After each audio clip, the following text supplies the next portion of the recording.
I think it's time to go ahead and get started. I think the kids start out in class, and we start out in class, and we go to about 35 after, quarter till, and then we'll kind of mingle a little bit, and then the kids will come in here at 6:55. So, and then they'll go back to their classrooms to dismiss, and their parents will pick them up actually in their classroom after they come back in here. Just a couple of announcements we want to make. Travis, a really positive update on Travis. It turns out he has a viral inner ear infection.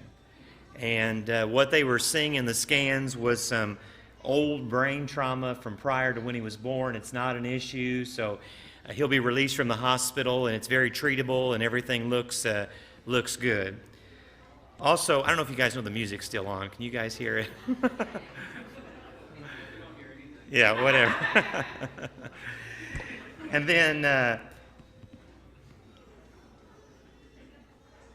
do they know it's still on? There we go, okay. And then also, Stacy Crawford asked us to pray for Sean. Sean is, if you don't know, Sean's been studying the last several weeks to take the Ohio bar exam. And so he takes the bar exam Tuesday through Thursday. And after he passes the Ohio bar, I think this fall he'll take the Kentucky bar. So that's a pretty extensive examination, so we want to remember him in our prayers.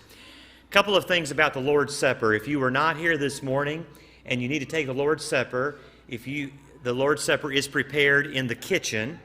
And if you want to be dismissed at this time, you can just go out, and there are folks there who can help you. And then as soon as you take the Lord's Supper, you can come back in the auditorium. We're not actually going to partake of it in here. That way you can do that. So if you were not here this morning and you need to take the Lord's Supper, you can go at this time to the kitchen, and you'll be served the Lord's Supper in the kitchen. All right. Well, let's go ahead and get started. I don't know if you remember. Obviously, this is our theme: raising PG kids in an R-rated world, and I'll have more to say about that in just a moment, but let's go ahead and go to the next slide. I don't know if you remember this woman, Jennifer Wilbanks. Jennifer Wilbanks was scheduled to be married on April 30th, 2005, but she got cold feet. And so 4 days before her wedding was to take place, her fiance said she had been jogging, and she just disappeared. And the truth is, she really didn't disappear. She actually took off because she didn't want to get married. And so a day before the wedding, she called, police traced her phone call to Albuquerque, New Mexico, and she was from Duluth, Georgia. She called from Albuquerque, New Mexico, and said she had been kidnapped and sexually assaulted. And none of that was true. And it was a big news story, and as you can see, 250 people were commissioned to go out and search for Jennifer because she was missing after she had gone jogging, but that simply wasn't the case. She simply had a case of cold feet. In fact, shortly after this event, there were some stores in Georgia that introduced some hot sauce, and they called it Jennifer Hightailin' Hot Sauce, since she had kind of taken off and had not gotten married. It was kind of interesting. I just recently saw something where she actually is getting married again, or getting married for the first time, and I hope that she doesn't, get cold feet this time around. She did get part of it right. If you're unsure as to whether or not you should marry a given individual, be sure not to walk down that aisle, right? In fact, I think what happens sometimes is so much preparation today is made on weddings, right? There's a lot of expense that's involved, and weddings can cost $10,000, $20,000 for a wedding. And so people feel like after they've spent all that money on food and outfits and wedding invitations and preparation that it's too late to back out. But it's not too late to back out as long as you haven't said what? I do, right? It's not too late to back out. Marriage is something like flies on a screen door. There are those who want in, and there are those who want out, right? Kind of like flies on a screen door. So Jennifer Wilbanks got part of it right. Don't walk down the aisle. Just throw the fish back in the lake and keep on walking. However, if you do decide to do this, try not to do something as dramatic as she did. It's been said, this is kind of an old adage, and maybe you've heard it. Most women who get married think of three things on their wedding day: walking down the aisle, standing at the altar, and then the person they're going to marry. And so a lot of people say it's actually I'll alter him. I'll alter him. But I'm here to tell you that's not the way it works, right? That's not the way it works. In fact, if you think he has flaws before you get married, what are they going to look like after you're married? They're only going to be magnified, right? That much more. And in fact, his good points aren't going to seem so good sometimes after you get married. Just accept the fact, and I think this is important, God may change him, the church may change him, his friends might change him, the Spirit might change him, but what? You won't. You won't change him. You officially give up all authority to change him when you walk down the aisle.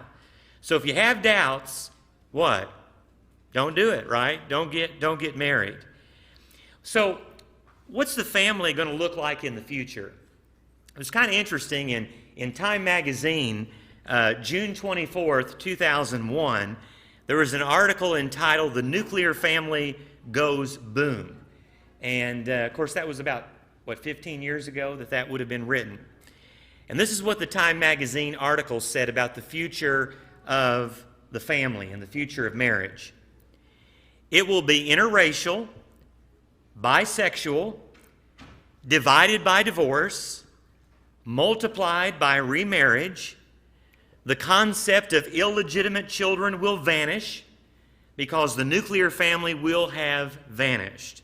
In fact, the nuclear family that was popular during the 1950s will be thought of as abnormal. There will be serial monogamy, which is one partner at a time, but several partners during a lifetime. It goes on to say this: you may get married and write into the contract that you're marrying this person just for your college years. Then after college, you marry somebody else. You marry someone else during your career years. Then you decide to divorce that individual and retire with someone who is finally compatible. So it's just a series of marriages throughout your adult life. The article goes on to say, again, 2001, and children will have to divide their loyalty between stepmothers, birth mothers, biological fathers, step-parents, and ex-step-parents. Schools will have to have 24-hour support structures for children and a sanctuary for abused children. 15 years ago, that's what they said about marriage. And this is kind of interesting. Aldous Huxley wrote the book Brave New World. He actually wrote the book in 1931, and it was published in 1932. And this is what he wrote in his book. There will actually be baby hatcheries staffed with nurses who will do the rearing for people. And I might add to that, everybody will live happily ever after and be very well adjusted, right? That's what life would look like in the future. Tonight, as I said earlier, we begin a series raising PG kids in an R-rated world. And you may remember, it's kind of interesting, the 1980s, I had this book. I couldn't find it. I must have gotten rid of it. In the 1980s, who wrote a book called Raising PG Kids in an X-Rated World? Anybody remember who wrote that book? Tipper Gore. Remember that? Al Gore's former wife wrote that book, Raising PG Kids in an X-Rated World. And that was in the 1980s. And today, I think our culture and our world is a lot different than it was 30 years ago. Really, the key verse for this series, and we're going to be looking at different aspects, Monday night, Tuesday night, Wednesday night, tonight. We'll be looking at children. We'll be looking at culture. We'll be looking at media. We'll be looking at different topics related to families. But really the key verse for this series is found in Nehemiah chapter 4 and verse 14. Nehemiah 4:14. And you may remember Nehemiah, who was the cupbearer to Artaxerxes, he actually asked the king of Persia if he could go back to his people, if he could go back to the people of Judah, and they could rebuild the walls of the city that had been destroyed during the Babylonian takeover and subsequent exile. And so there was a lot of, as they tried to rebuild those walls, a lot of the enemies of Israel, the southern kingdom of Judah, made fun of the Israelites, and they were really getting discouraged at rebuilding those walls. Ultimately, they did rebuild those walls. In fact, they rebuilt them in 52 short days. But this text serves as an encouragement to the people to keep on building those walls. Do not be afraid of them. The people who may castigate you, the people who make fun of you for rebuilding these walls. Remember the Lord, who is great and awesome, and fight for your brothers, your sons, your daughters, your wives, and your homes. Is it a fight today for our homes? Yes. Is the media and the culture for or against your home? It's against your home. The culture is against. There was a time in which we could say, the schools, they're kind of supportive of what we're trying to do, Well, they're not necessarily supportive anymore. And neither is the culture at large. Neither is the media. I think it's interesting in Nehemiah chapter 4, if you go on a few verses later, it actually says, don't be discouraged because God will fight for us. So I think that's kind of interesting. We've got to fight for our families, but if we do that, what? God will fight for us. And if God is on our side, we can overcome all these things that barrage us in our culture today. And so that's what we're going to do. We're going to talk about fighting for your children. Boy, that's tough, isn't it, today? I think about how difficult it is raising our children in the culture they live in. I'm glad they're where they're at. I think about if they were younger, it would be even more challenging. Those of you who have small children.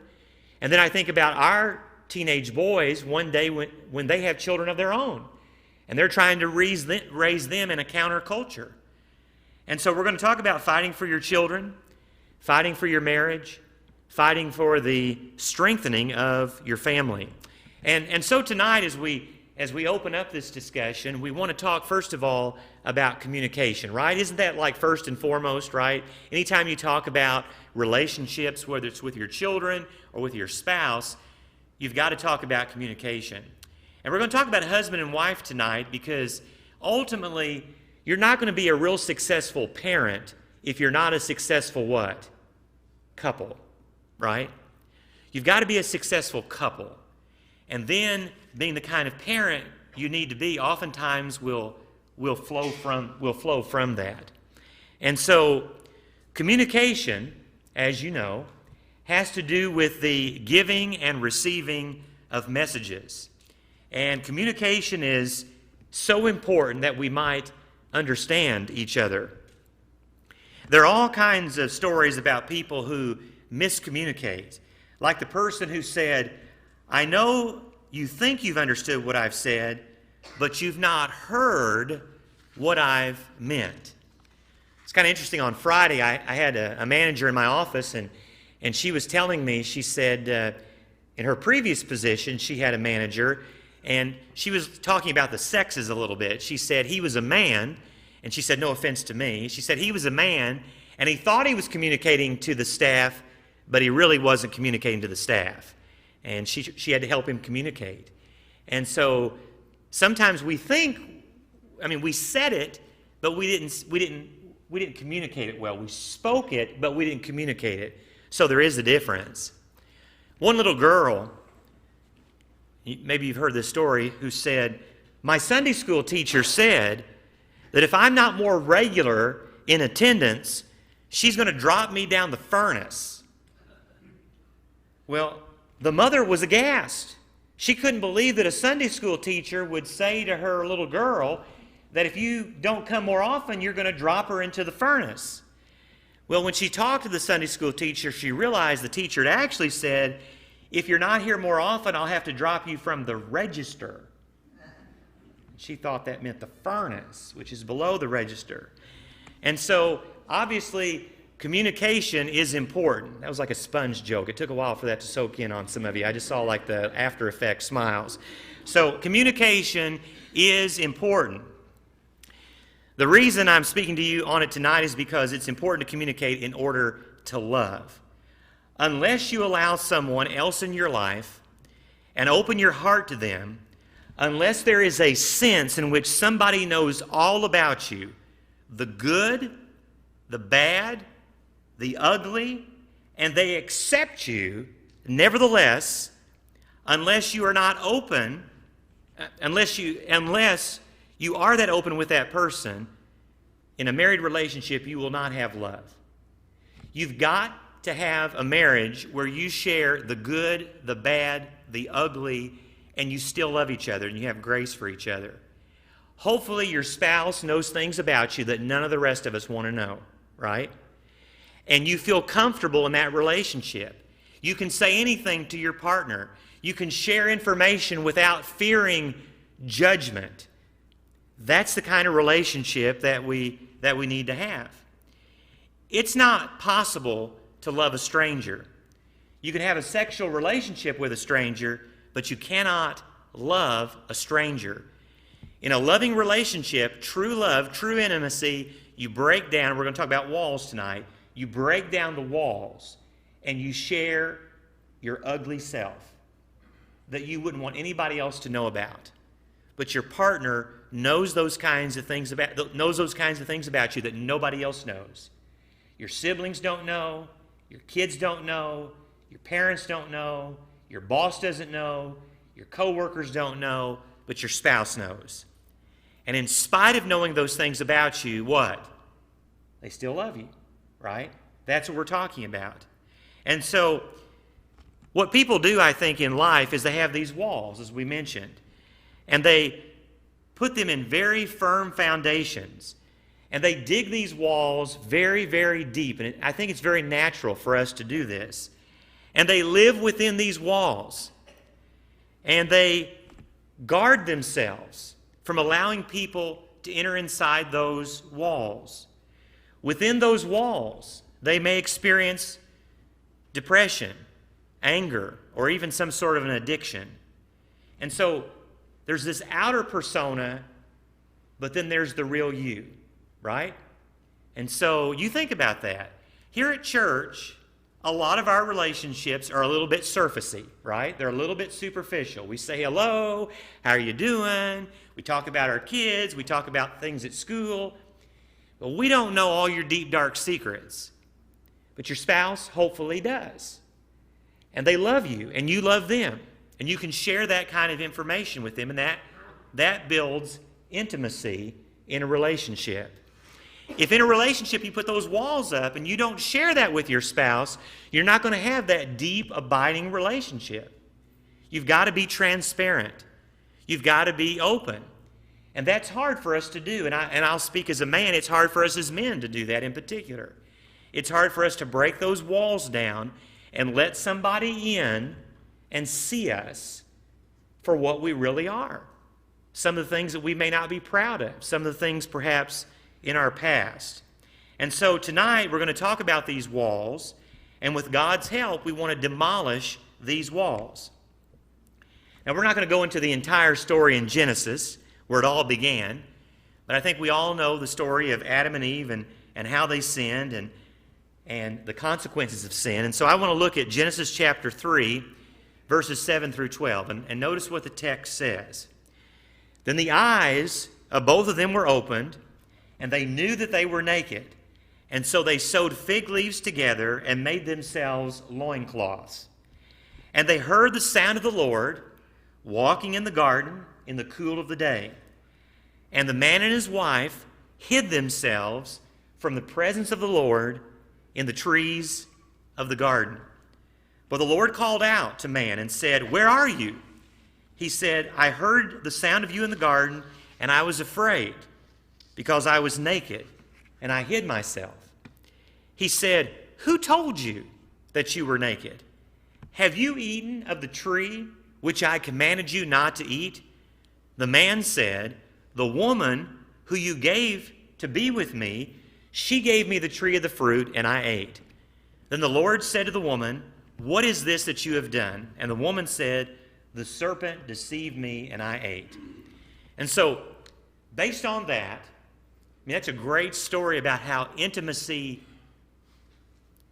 existed prior to sin, and then intimacy was lost, and then how you build it back together again. And so, what are these walls that prevent us from communication? Well, here's the first wall. There's the wall of guilt and shame. God says, "Who told you that you were naked?" Sin brings shame. And shame is one of the most powerful emotions that I think we can ever experience. And so when they are ashamed, what's the first thing they try to do? What do you do when you're ashamed? What do? You hide, right? And so they try to hide from God. They try to hide from God in the trees of the garden. Can you see this? Can you picture them cowering, fearful, ashamed? But you can't hide from God. And so what happens is, and this is kind of the story of mankind, they begin to hide from one another. Shame is going to produce a barrier that is going to make communication difficult even in the very best of marriages. And as you can see here, there are two kinds of shame. First of all, there's imposed shame. You know, some of you grew up in homes that were shame-based. Maybe in those homes you were abused. Maybe you were verbally abused. Maybe you were picked on all the time by your parents. Maybe you were physically abused. Maybe you were sexually abused. Maybe one of your parents was an alcoholic in the home. And maybe there are all kinds of secrets that were in your family that you couldn't share with anybody because they were dark secrets that you couldn't tell your friends or you couldn't tell people at school. Or maybe your parents shamed you when you misbehaved. It's important as parents that we don't do that. We correct, but when a child makes a mistake, when you shame them, what does that cause them to do when you shame a child when they make a mistake? The next time they make that mistake, are they going to tell you about it? They're going to hide. And they're going to build more and more shame.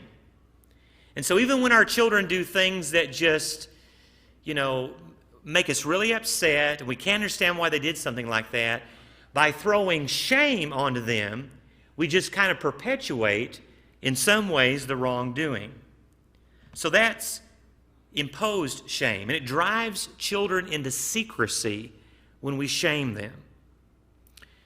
I mean, sometimes if a child does something that even is sexually inappropriate or says something that's inappropriate, if you shame them, you're going to drive them into secrecy.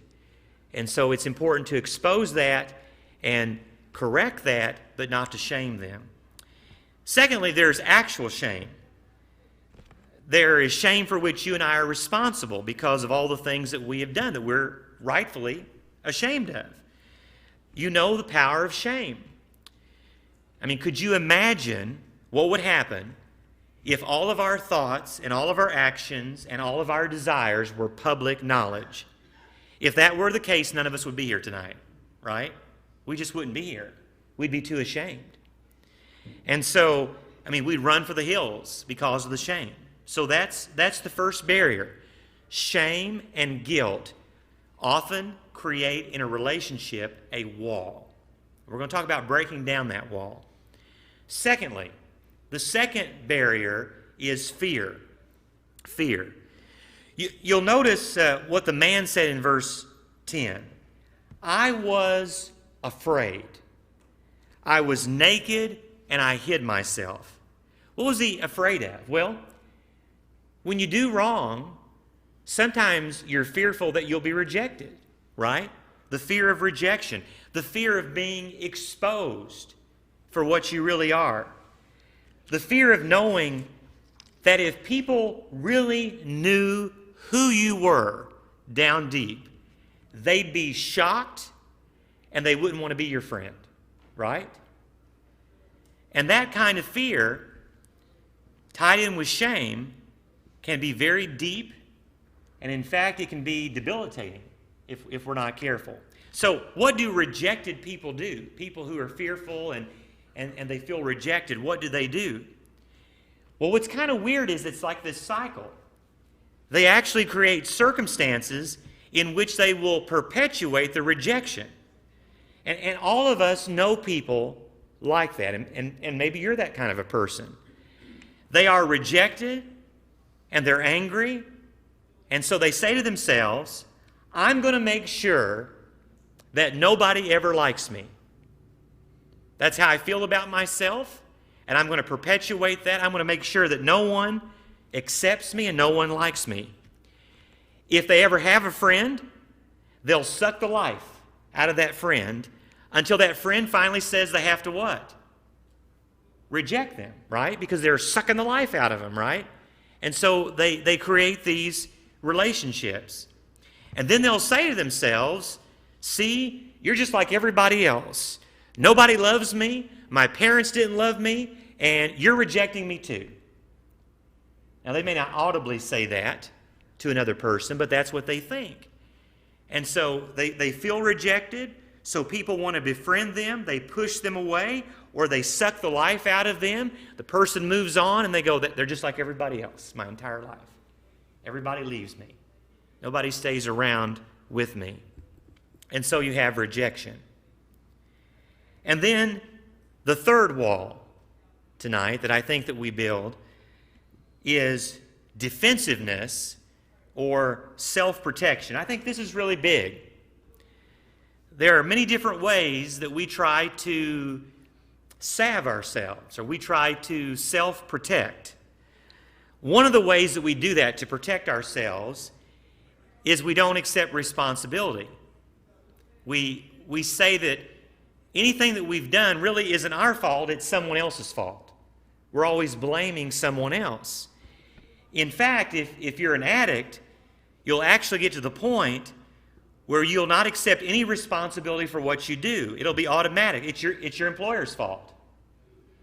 It's your wife's fault. It's the kid's fault. It's the cat's fault, right? You always find someone to blame. It's never, ever your responsibility. You're always finding a way to kind of protect or insulate yourself. The very same thing can be said about people who have destroyed their conscience. A person who has destroyed their conscience we might call a sociopath, right? And so oftentimes, people who are serial killers are sociopaths, but I'm convinced we probably work with sociopaths every day. Sociopaths are people who take no responsibility, they take no blame, they see all the evil in their hearts as belonging to someone else. It's not theirs. They can never take responsibility for what they do. And we can already see this here in our text. God comes to Adam and he says, have you eaten of the tree that I told you not to eat? And Adam should have said, Lord, I did. I'm guilty as charged. Is that what he said? No. But that's what he should have said, right? Lord, I did. Guilty as charged. I did do that. That's not what he said. Instead he said, well, the woman you gave me, Lord, it's this weak-willed woman whom you... So he's almost like, he's not just blaming the woman, he's blaming who else? God. He's saying, it's this woman that you gave to me. That's the problem. She took of the tree, and what is a man supposed to do when his wife misbehaves, right? He has to do it with her. right? That's kind of what he's saying. I want you to know that this man blamed his wife even though there wasn't a chance in the world that he had married the wrong one. Think about that. However, you can marry the right one and still have problems like that. So he says, it's the woman that you gave to me. So God says, oh, it's the woman. Fine, I'll go talk to the woman. And he goes and talks to the woman. So this isn't just a man thing, right? So he goes and talks to the woman, and what does the woman say? It's the serpent. It's the serpent, Lord. He is the one. And so the woman blamed the serpent. So the man blamed the woman blamed the serpent, and the serpent didn't have a leg to stand on, right? So when you think about it, right, that's the story, really, of the human race up until now. We refuse responsibility.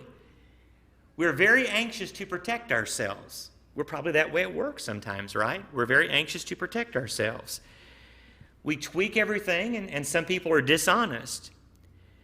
We want to make sure that we look better than we really are. All of us, probably to some extent, do that. But when we hide our true selves from our mates, and we hide within those walls, we can neither love, and here's the caveat, nor what? Be loved. We can't love, nor can we be loved if we have those walls and we don't break them down and truly, expose ourselves to the one that we love. Now, what does God say in the midst of this? The Lord begins to give a solution. He says in verse 15 to the serpent, I will put enmity between you and the woman, and between your offspring and her offspring. He shall bruise your head, and you shall bruise his heel. This is the earliest promise that we have in the Scriptures of the good news of the gospel of Christ. There would be a deceit of the woman, namely through Jesus. Satan would try to destroy Jesus. And the best that he could do would be to nip Jesus on the heel. And that happened when Jesus was on the cross. Satan felt like he had scored a victory. But it would not be a mortal wound for Jesus. It would be a temporal wound. But in turn, the Scripture says that Jesus would crush the head of the serpent. And he did when he overcame death. And he was resurrected out of the grave. Now you say, that's wonderful. I get all that. It says it back in Genesis. God took care of the problem. He set a plan in motion. But what about, that took thousands of years to be fulfilled. Meanwhile, what are Adam and Eve going to have to do? Are they going to have to wait all that time? And God says, I have something for you right now that's going to help you. I have something for you in anticipation of the fact that Christ is coming. And if you'll look in verse 21, you'll notice it right there. The Lord made for Adam and for his wife garments of skin and clothed them. God said, in effect, to Adam and Eve, no longer do you need to wear fig leaves because fig leaves don't cover enough.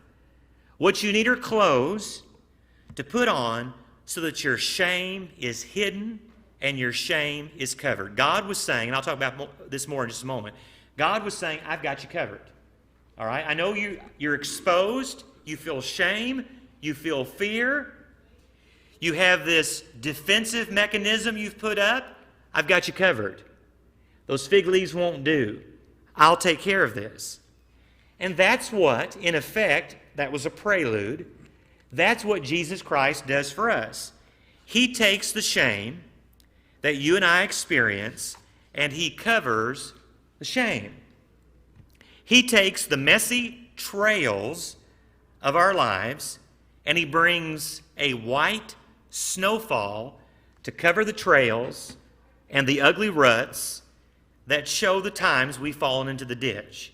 He cleanses it, he covers it, and when Jesus died on the cross, the Scriptures say he despised shame. It's an interesting phrase. He despised shame. In other words, that phrase, he despised shame, really means I'm going to shame shame. That's what he did. I love what, there's an author named Rodney Clapp. He was a longtime editor of Christianity Today, and he's a religious writer. And he kind of talks about this, and I like what he has to say. He says, does shame bind us? Jesus was bound. Does shame destroy our reputation? He was despised and rejected of men. Does shame reduce us to silence? He is led to the slaughter as a sheep before his shearer is silent, so he opened not his mouth. Does shame expose our apparent weakness? They said of him, he saved others, but he cannot save himself. Does shame lead to abandonment? He said, my God, why hast thou forsaken me? Does shame diminish us? He was crucified naked and exposed for gawkers to see. So Jesus comes, he rectifies our relationship with God. He covers our shame. The skins of the animals that God used in the Old Testament show that clearly he had to kill those animals to get the skin. God offered the sacrifice to take care of the shame for Adam and Eve. And so he spiritually covered them and he physically covered them. The shame, the outward and the inward shame that they were experiencing. Those animals, in their death, by the blood that was shed and the death they died, prefigured the coming of Jesus, who would cover our sins so that we would be free from shame. Now you might say, that's all good and fine. I get all that. What does this do to our relationship? That's fine for my relationship with God to be restored. I get that.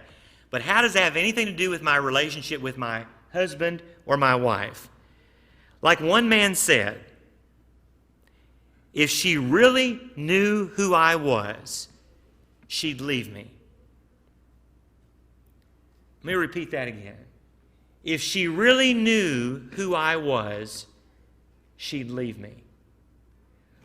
The kinds of relationships we want are the kinds of relationships where we can say, she knows all about me and she's still here with me. He knows all about me and he is still here with me.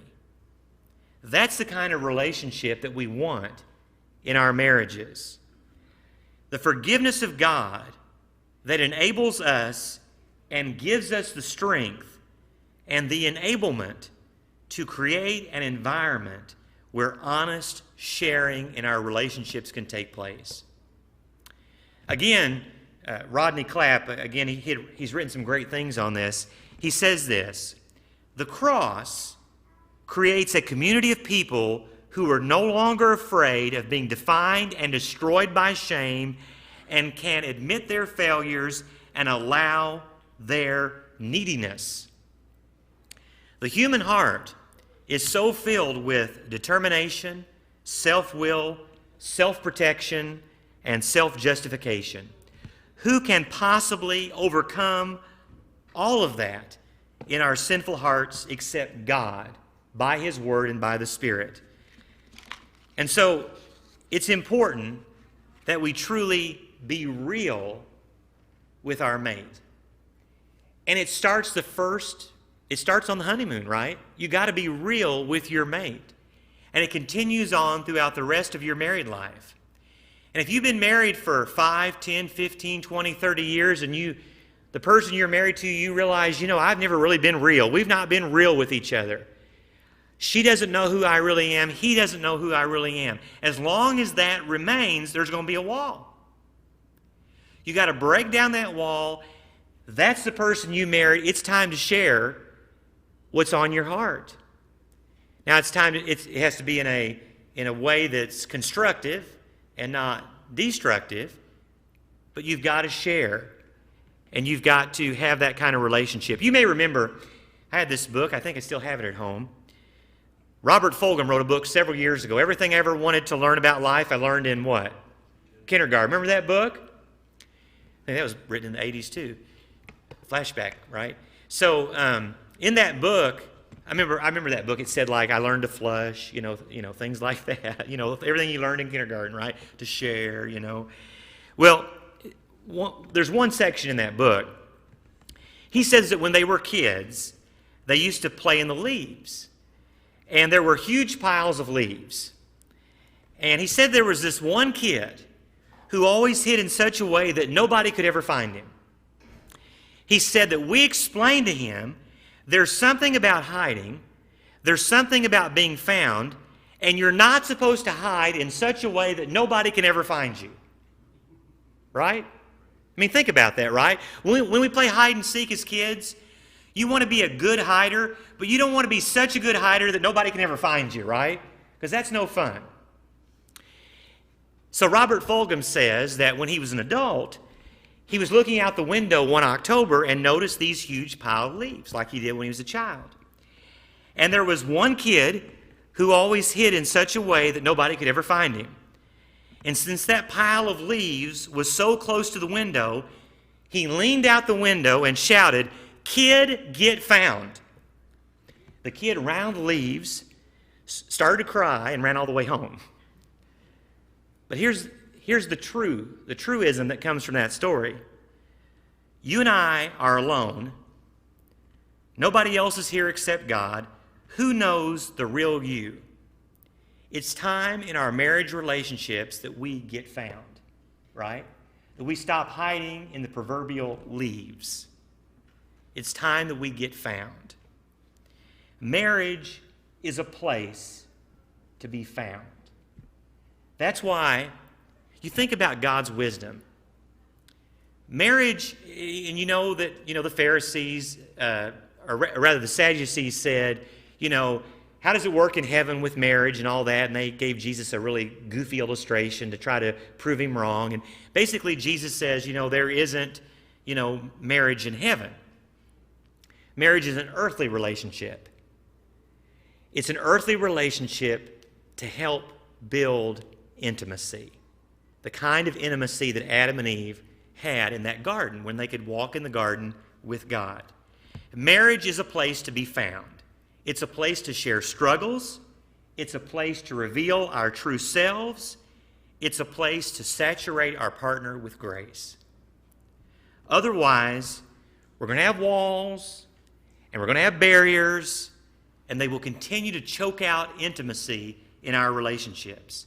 And ultimately, that leaves us empty and lost. Would you bow with me in a word of prayer? Our Father in heaven, we're so thankful that you have covered our shame. God, we have things in our hearts that we're not proud of, things that we think sometimes, things that we've said, maybe things in our past that we've done that no one knows about. You know about them, and you love us. And God, we hope we can have the courage to share in our married relationships with our spouse who we really are, so that we can share and grow in our love and not have walls. We pray we can have that relationship with you. We know that you give it to us, but sometimes it's hard for us to give it to you.